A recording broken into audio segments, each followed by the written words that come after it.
Hello and welcome to the Early Bird Special with your hosts, Carole Montgomery and Julia Scotti.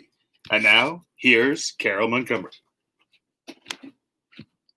Hey, everybody. How are you this gloomy Wednesday, a week before, actually a couple of days before Halloween. So what are we doing for Halloween? Excuse me, I dropped something. Hello. There we go.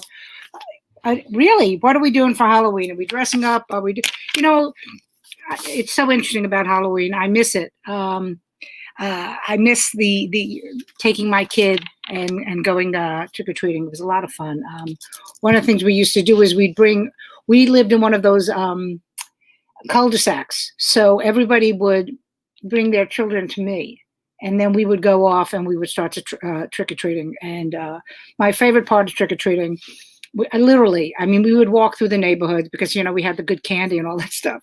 But we had like a dozen kids. And I always remember this. This was my parenting style. Okay. So we had all these children and they're all running. And there was one little boy and he just, later on he was diagnosed with some form of ADD or ADHD and everything. But he just would dart out or run. And, even though it was a community and it was small, but there were still cars flying, running around. And this one time, he only trick-or-treated with us once. He's running through and I was like, you have to stop, and I'm trying to calm him down and everything. And one of my son's friends leans into him and goes, you don't really want to piss off Mrs. Montgomery. And the kid got into line and listened to everything I said after that. So that shows you what kind of parenting style I had when my son was growing up. And I'm proud of that. I always used to say to my son, I'm not your friend. I'm your mom. And I don't take any crap. And I never did. And I miss that time. I really miss the time with the kids. And then of course they were adorable because we'd get back to to our house, and then when we were done trick or treating, and we would put everything in the middle of the family room, the living room, because it's suburbs, I don't really know, and then we would pick out our candies, and they all knew. I think at that point I think it was Twix. I'm not really sure if it was Twix that I liked, but anyway, so. They would all give me their Twix. They were so cute. I miss that time so much. I cannot tell you. I can't wait to be a grandmother. So not that that's happening any fucking time soon. But so here we are. I counted up. I counted up the amount of how many shows we've done. I think it's 26 or 27, and it's pretty. Yeah, it's going really well. I would like to be able to shoot this in a diner with my buddy and sit over coffee and eggs, because that's really what this should be doing. So hopefully that will happen soon. Hopefully we'll get out of this. We are still knee deep in the pandemic, and that's a little nerve-wracking. The good news is this week I don't have to go anywhere. Everything I'm doing this week is at home. I have Zoom shows. I'm doing all that stuff. So that's fun. So, we have a lot of stuff to talk about because we have some ideas. Julia and I actually got together on another day and discussed moving forward with the show. So we'll be asking for your advice on certain things. And we want to I think the show has something. I think, like I said, we're almost at 30 episodes. I'm a little discombobulated sometimes because, I'm 62 years old and my brain is leaking out of my ear. So, and some other places. But so let me bring on Julia. Let's talk. Let's discuss what the future of the show is. And we're waiting for our guests to show up. So I'm hoping that she had not had any problems. But hopefully we will get her on the show. So here, let's welcome Julia Scotti. Yeah! Hi. Hi, how are you? I'm good. What's the cup say? What is the cup? This is from I believe this is from, hang on, WBGO in Newark, New Jersey, the jazz station. Oh, okay. And these are all jazz musicians' signatures on here. And it's a great station for if you love jazz, which I do. So I always drink my coffee out of this cup. Well, it's funny because I saw the signatures, and Todd and I had a cup when the Mets won the '86 World Series, and it had all of the.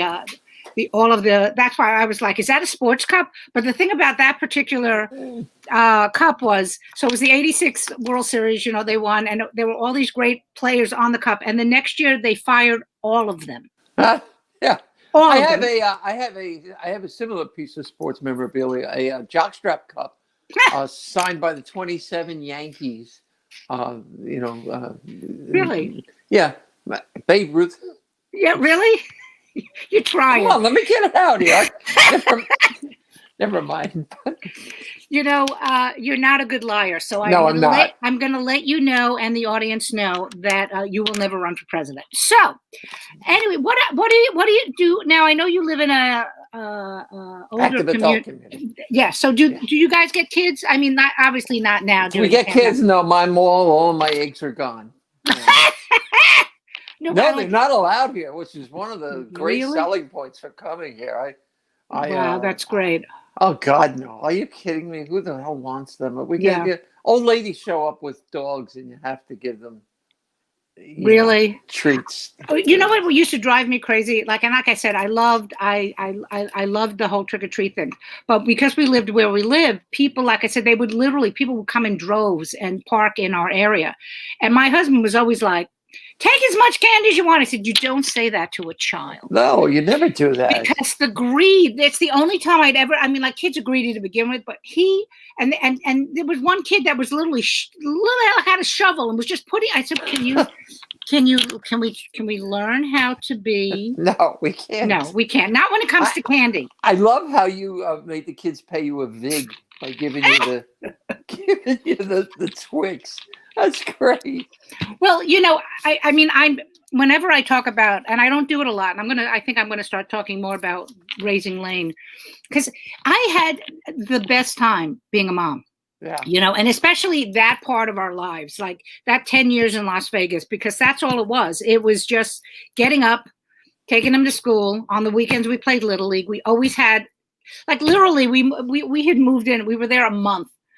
And all of a sudden, and we would keep the front door open, right? And this kid just walks into the house, and I'm like, "Who are you?" He said, "I'm from the neighborhood. I heard there's candy somewhere." It was like, wow, because we had a cupboard, and that's where all the good stuff was. Oh, you were you were the house where all the kids went. Yes. See, I didn't have that. My growing up house wasn't like my kids. My friends knew better than just to come to my house. It was because my mother would, lock them in the closet for a couple hours.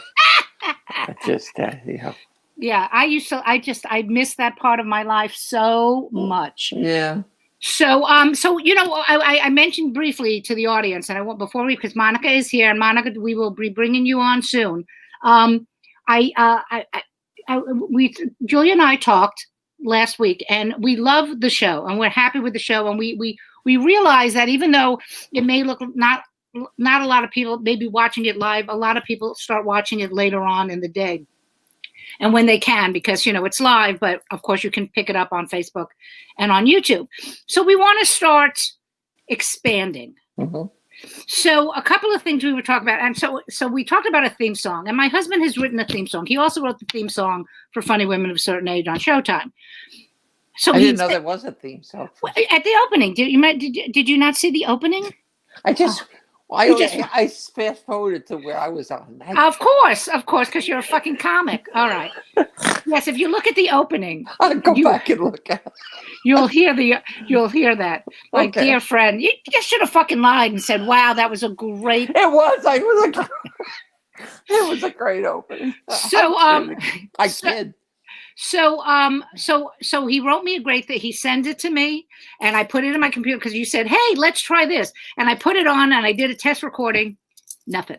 So anybody out there that knows how to put on the music for this, like, is there a way? I don't really know how to do it. We may be moving to YouTube instead of doing Facebook.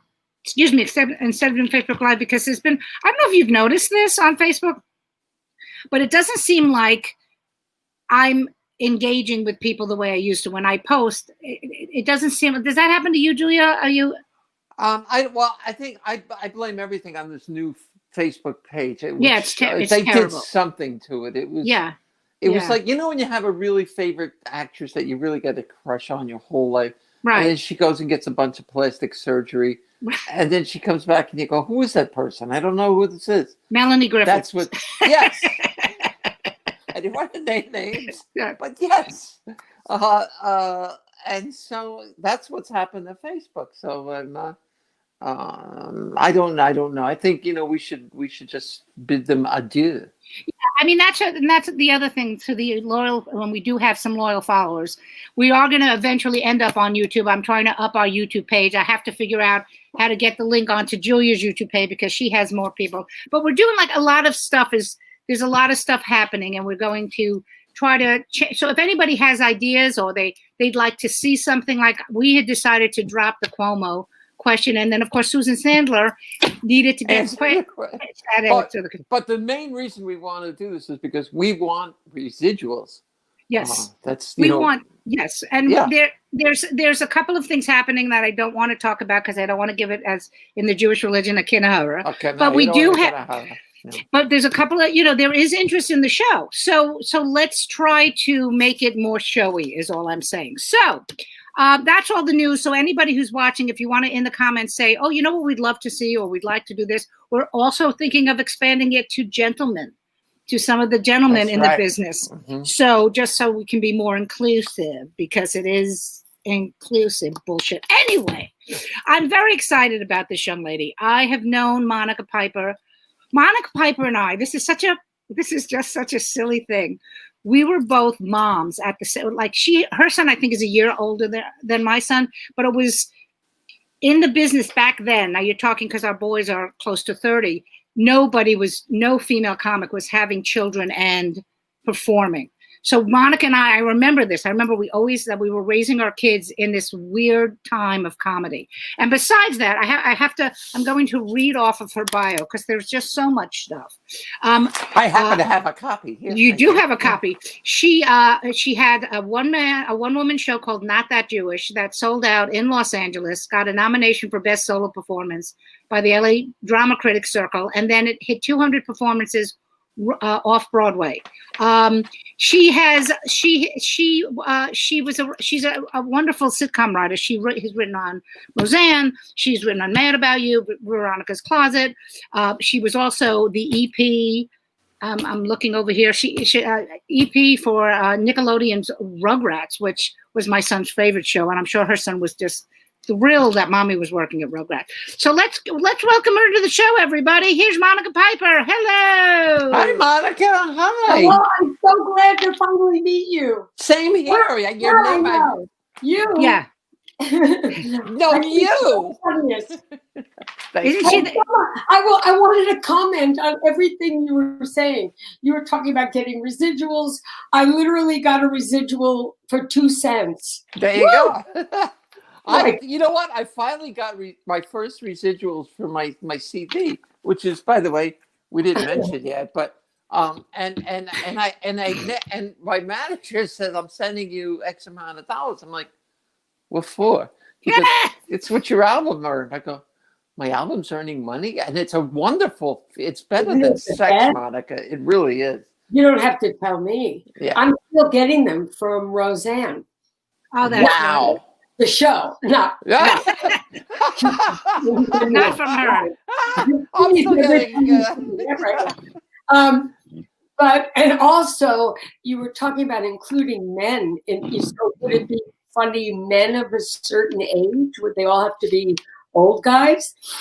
Well, I think I'd start with the old guys anyway, just because there are so many, and so many people, so many of the guys have said to me, why can't you do men of a certain age? And I said, well, first of all, there was a TV show called Men of a Certain Age that Ray Romano was in, so I'm not going to. Oh, that's right. I forgot about that. Yeah, so I said, but I think there should be. I mean, it's not up to me to do it. Anyone who's watching who's a comic, get off your fat ass and do it yourself. It took me, I work my ass off, you do it. That's right, but you better hurry because they die first. That's what I was going to point that out, but it was in bad taste. But I like you, Monica. See, that's why we're going to get along so well. So let's talk about you working on the Roseanne show. So how was that? How? Because I've heard some people loved working there, and some people thought it was living hell. You have to understand that my situation was different because Jake. Oh, we lost Did you. she freeze? Did she You freeze? froze. Monica, you froze. Monica. And you froze. She's freezing. What's Yeah, hold on. Am I back? Yes, you're back now. Now you're frozen again. You maybe click off and come back on. I think that might help. You have no idea what it took for me to get on here. Okay. Normally it's easy for me. Boom. And then now she's fine though. Okay. Now you're fine. It tells me to come on, so I click on, and then it says I can't use Safari. I have to use Chrome. So I had to get out of Safari, get into Chrome, and then I log on, and it says, "What's your Facebook password?" I said, "Fuck if I know." That's a long password. 10 years, but so I had to look up my anyway. All right. So right now, who was Jake? Who was Jake? My son. Yes, oh, okay. Her lovely boy. Who will be 29 next month. Wow. So okay, so yeah. So I'm working on Roseanne, but I'm a single mother. We had been on the road and it was fine. I took Jake with me to comedy club. Oh, I hate technology. Yeah, we lost you again. That's very weird.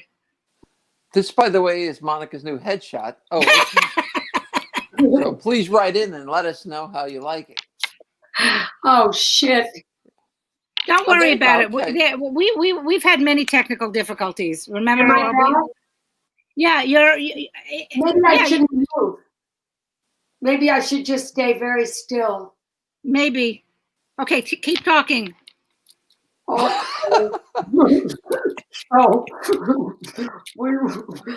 So when did the Bell's palsy hit you, Monica? Okay, so I'm writing on Roseanne, but we had been on the road and I was with him 24/7, except when I was on stage. Literally, I'd hand him to bouncers, hold this, and I'd get on stage, and now all of a sudden,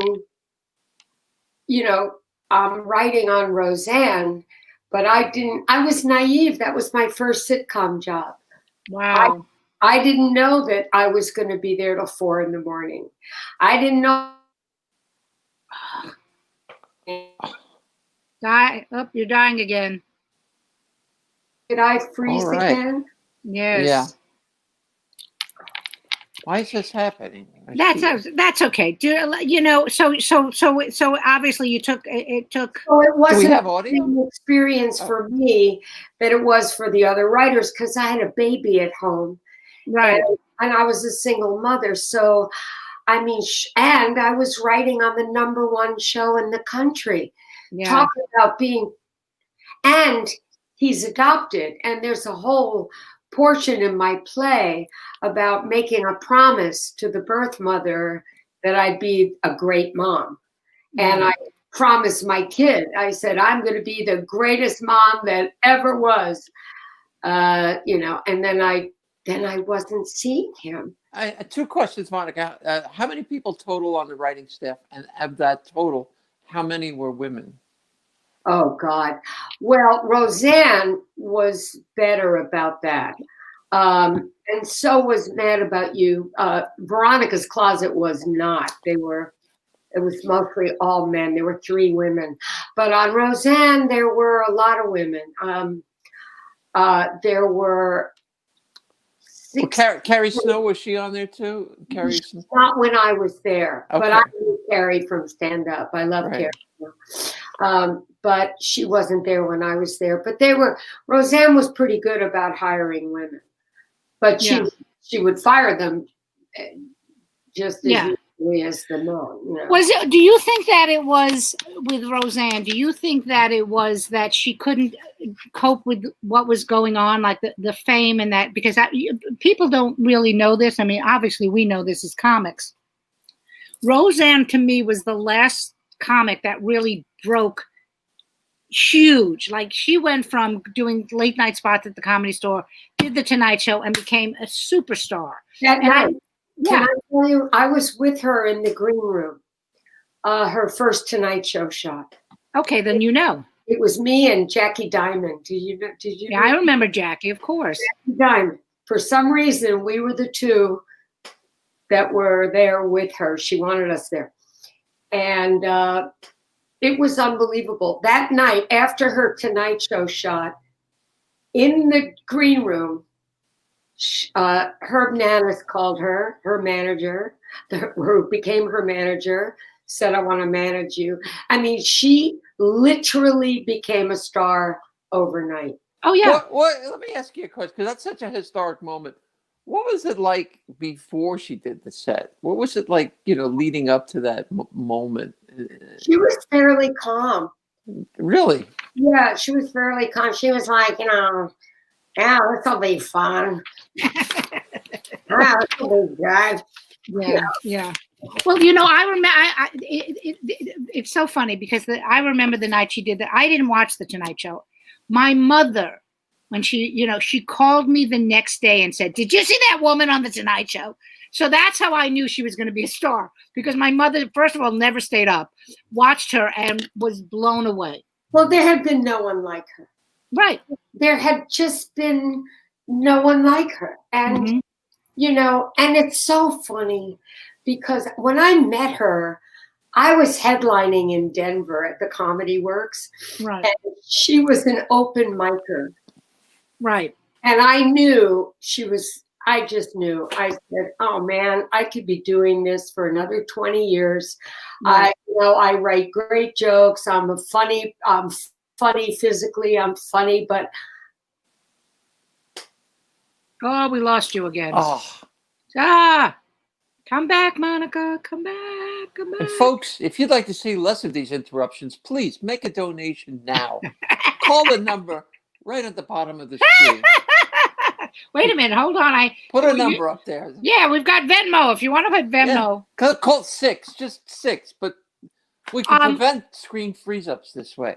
Are you there? She looks there. You go. Yeah.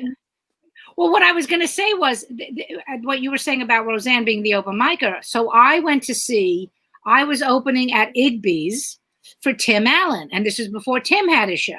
And I remember calling my husband on a payphone, because we've got to be talking late 80s, early 90s. And I said, you and your brother have to come see Tim Allen. And it was the same feeling. And that doesn't just belittle what we do, all three of us, because we're all great comics. But when you see somebody that is just going to take off, it's just like everything aligns with them and they just shoot off. Same thing. Well, because they have something. But, I thought about it so much because what I thought to myself was, she is that person. Right. Because she's that person, she has to live the life of that person. Yeah. And I wouldn't want that. I wouldn't want that. Right. Well, but it would seem like any of us on this show, any good female, any good comic really is doing their own truth on stage. No, so why? I'm not truth. sure I understand what you mean, though. That's a great point. I'm doing my truth. We're all doing our truth. Right. But my truth isn't so unhappy as someone else's truth. Right. Where they have to lay it bare and you respect them so much for it, but they have to be that person all the time. Yeah. Unless you're someone like Bobcat Goldthwait, who's the greatest guy in the world, but character was so insane, and he wasn't his character. Right. In real life. Right. There's always that trade-off in comedy. If you're going to be a character, is it really you? Well, right. Or Dice is another example. Sure. Yeah. Yeah. Or have you found a way to create this character that's going to be really successful? Yep. But it's not you. Now let me ask you, Monica. So what year did you start, and which club did you start at? I know you said the Comedy Works, but in LA, were you a regular at any of the clubs? I started doing improv actually in San Francisco in 76. I was doing improv at the Holy City Zoo, and that's when Robin was there, and Dave McCarvey, and Jim Giovanni. I don't know if you knew him, and Jeff. Anyway, all these really funny guys. So I would watch the comics. I was a high school English teacher. Wow. During the day. Wow. And, well, I have a joke. I had to leave teaching. I couldn't handle the. We lost the punchline. She couldn't. Tune in and find out what the punchline is. Remember, dial number 6. There she is. Okay. So anyway, so I was watching all the great. I was watching Paula Poundstone. I was watching great comics, and I thought, well, I think I can do this. So I started writing material, but I was really lucky because when I came to LA, I got a job as a singing waitress. I don't know if you know the Great American Food and Beverage Company. Katie Seagal was a singer there. At wow. Winslow, the guy that does sound effects. Remember Michael Winslow? Right, Michael. Of course. He was a waiter. So I was a singer, but late night I would sit on top of the piano and I would do a talking blues, and I would write stand-up during the day, and I would try it out there. Wow. So I was really lucky. I had a place to work out that wasn't a comedy club, but it was like a nightclub. And my material was so lame, but I thought it was hilarious, Well, but that's exactly how the improv in not in Hollywood, in New York City started. Mm-hmm. It was because some people know this, some people don't know this, but my husband's mom is a conductor and a musical director on Broadway. So she was the pianist at the New York City Improv. Wow. So Todd used to watch all the comics. He had a huge crush on Elaine because he was like 15 years old and everything. She was when the whole thing with Andy Kaufman, she was the first woman he ever wrestled. Because she'd be right. Yeah, she would be playing the piano and he'd be on stage. You remember because back then, for people don't remember, but the comedy clubs always had a pianist and they would bring you on. And so, Judy Orvath used to sing there, right? Right. And so, yeah, she's amazing, Judy. And so she would be playing, and he would get on stage and go, "Why are you playing the piano? You're taking a job from a man." And she'd be like, "Fuck you!" And then they'd start to wrestle. That's hilarious. Yeah. So it was the same thing. That the reason the improv started that way, it was basically for the cabaret people. It was for the people from Broadway. So it's so interesting now how it's gone from that. Oh, I know. I auditioned then. After I felt like I had 5 minutes, a solid 5 minutes. Right. I auditioned at the Comedy Store, and I got in. And then I was.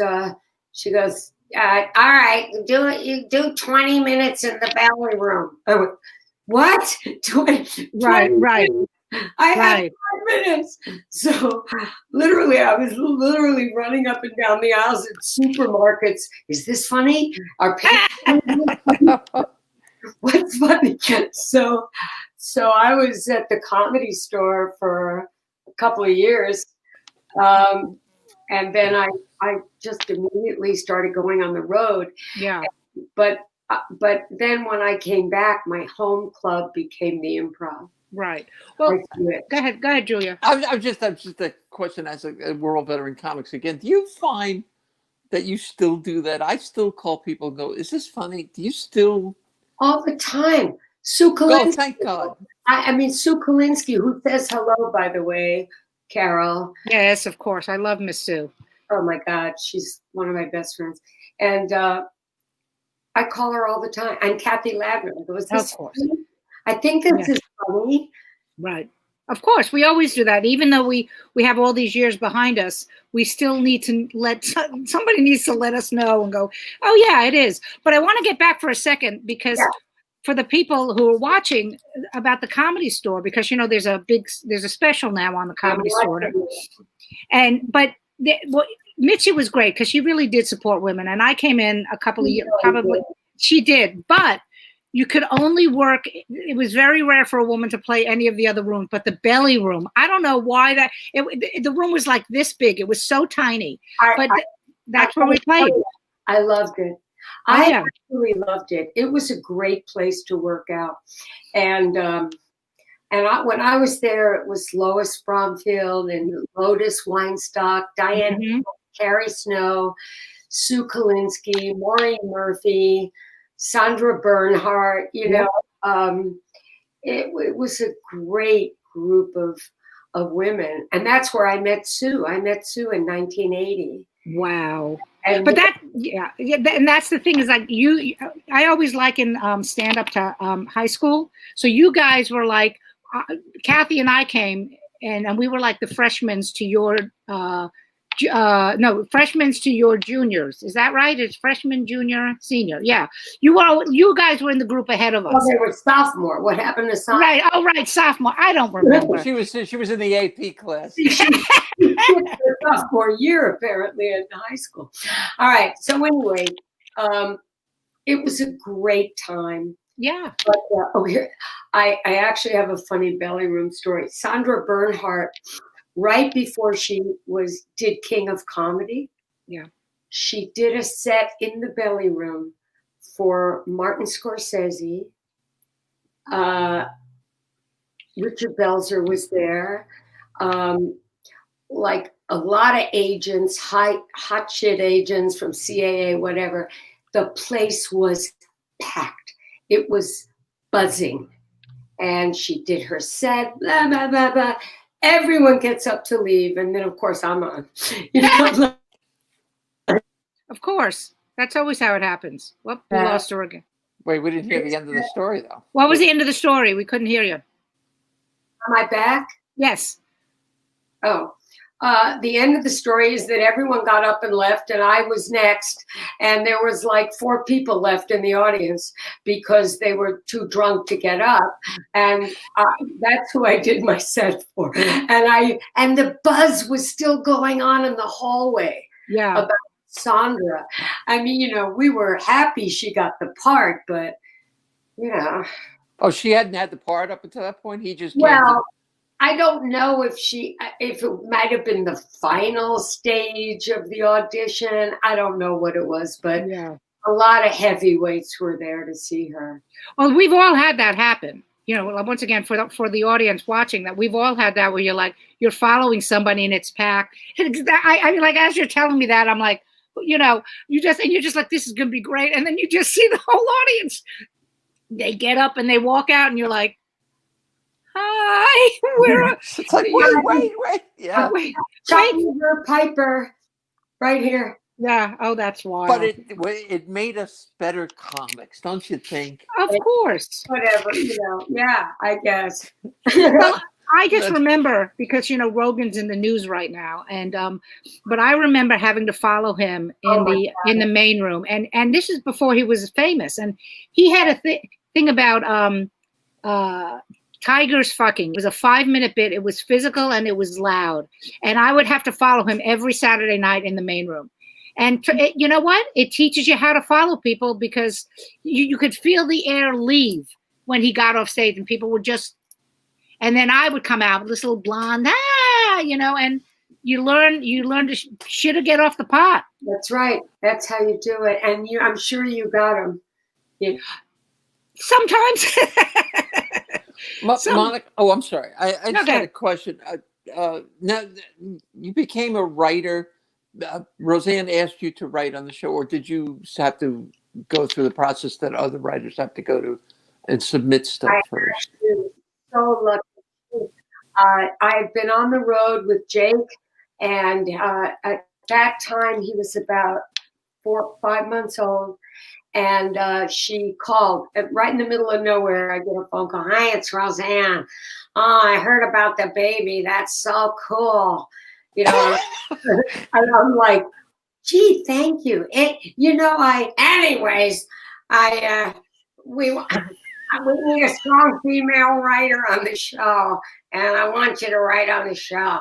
And I'm like, you know those exact moments when you know your life has just seriously changed. Right.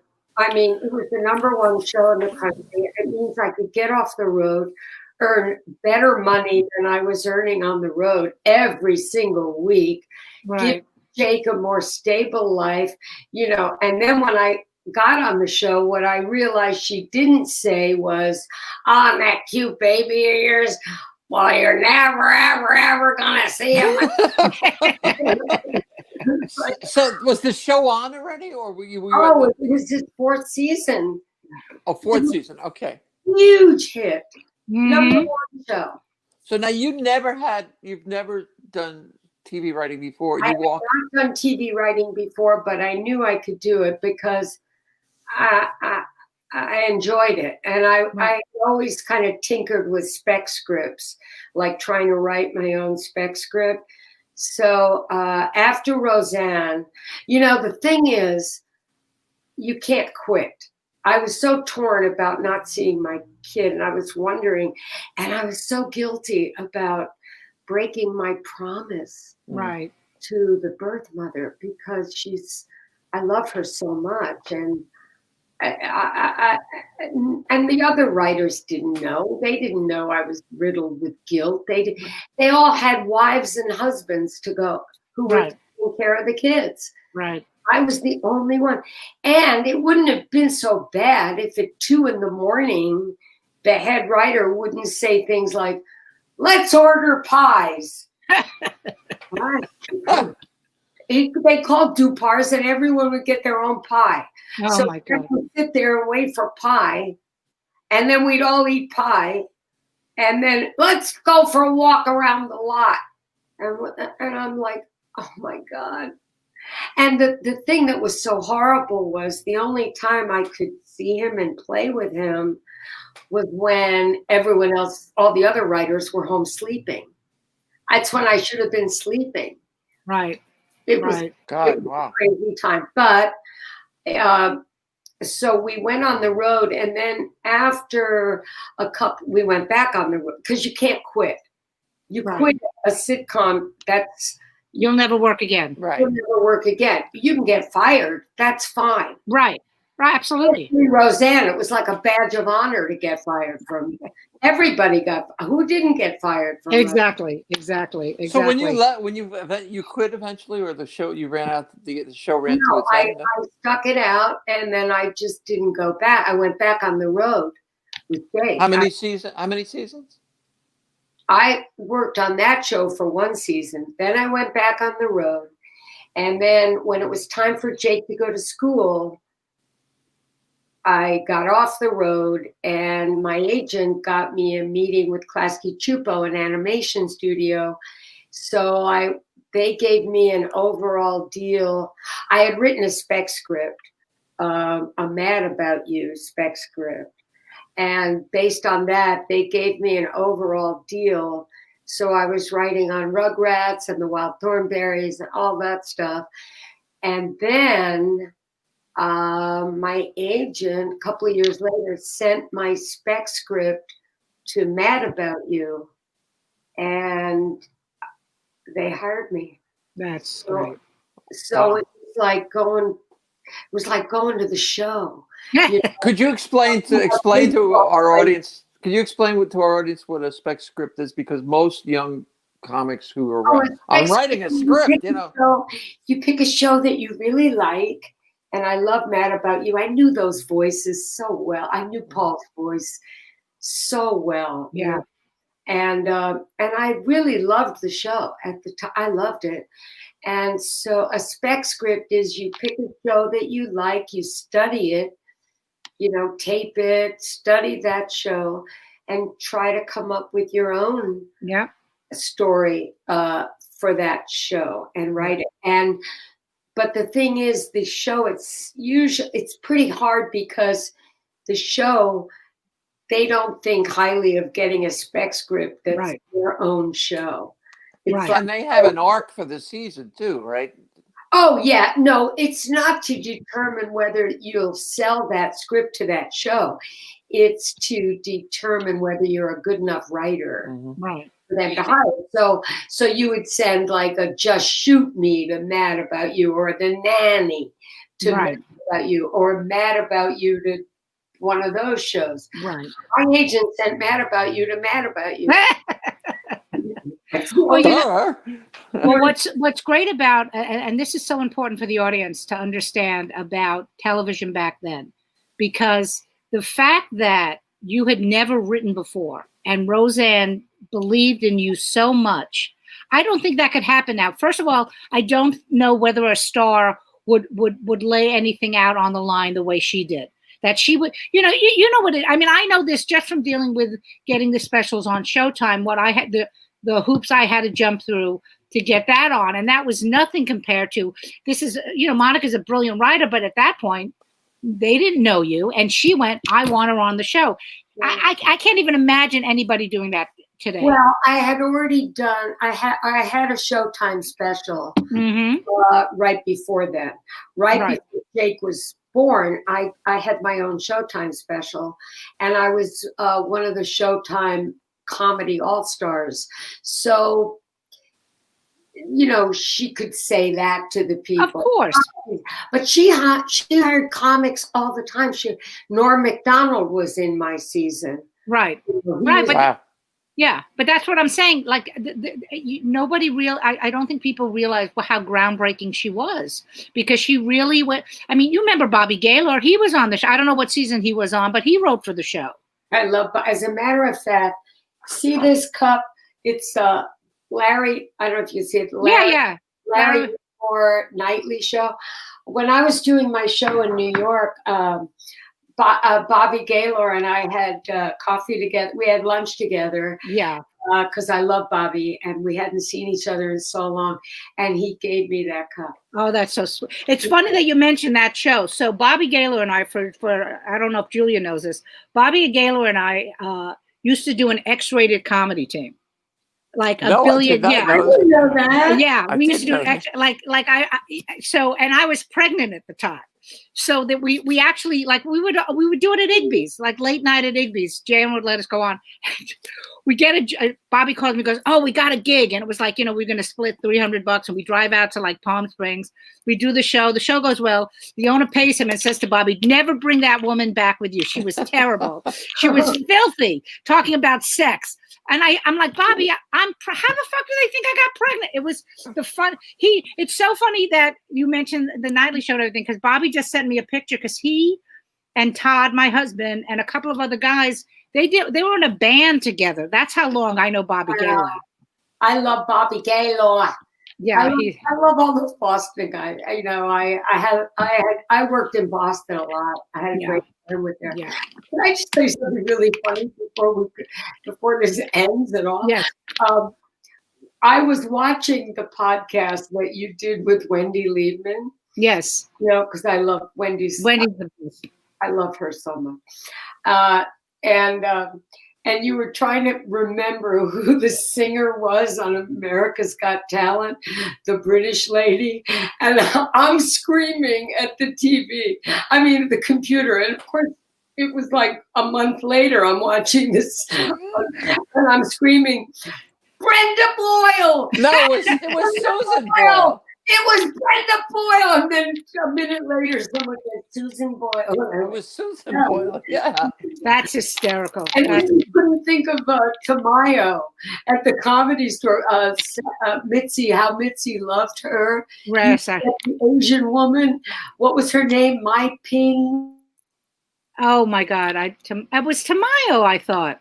Oh, we lost her again.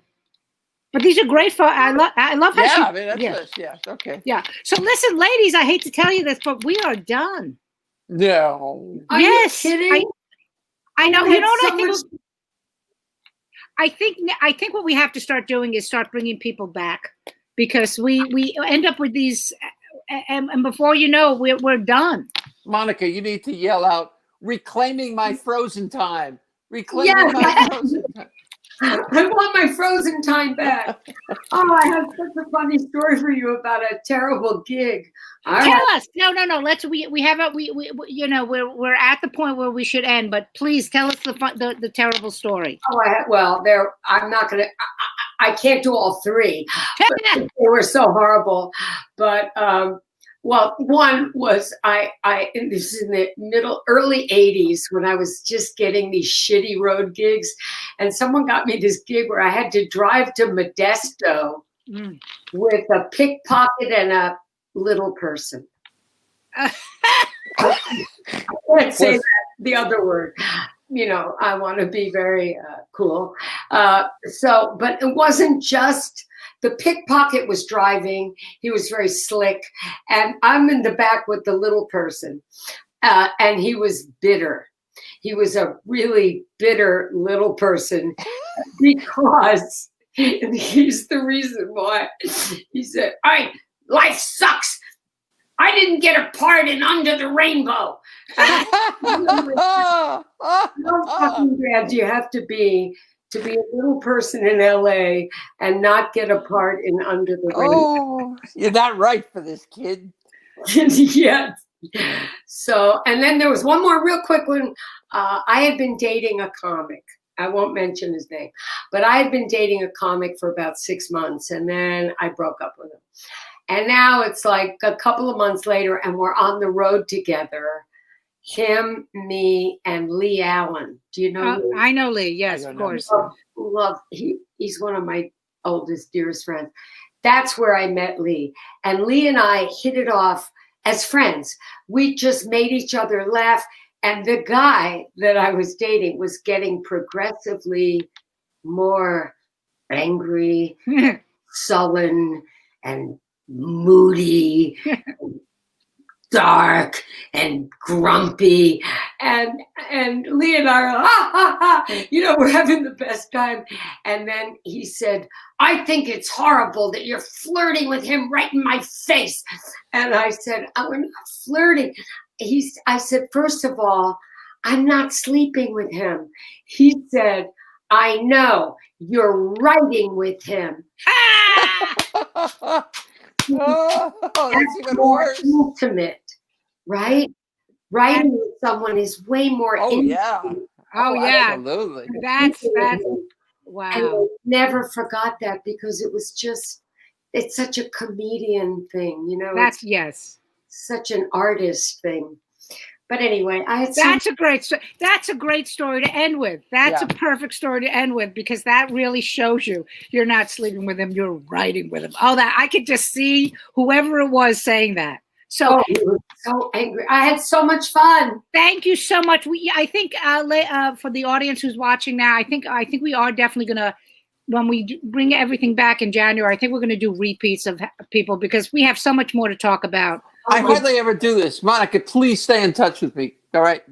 I will. Well, I'm going to Facebook friend you. Okay. And you guys have each other's emails because because when we sent out the links and everything. Her, I know, is hilarious, and I told you, I didn't know who you were until I saw you on the special, and now you're like my favorite new funny person. Isn't she the best? Well, and the always been the point of the program. These are not only are these women funny and brilliant, but also just good human beings. And so on that note, everybody, hopefully we'll see you in a couple of weeks. We're taking next week off because of the election. All right. Please go out and vote. Vote for whoever, vote for kindness. Okay? We voted early. I saw the pictures of you and Jake. I have to run again because I have to split. So I will just end the broadcast and get out. Ladies, thank you. Love you both. Thank you. Love you. Love Bye. you too. Bye. Thank you.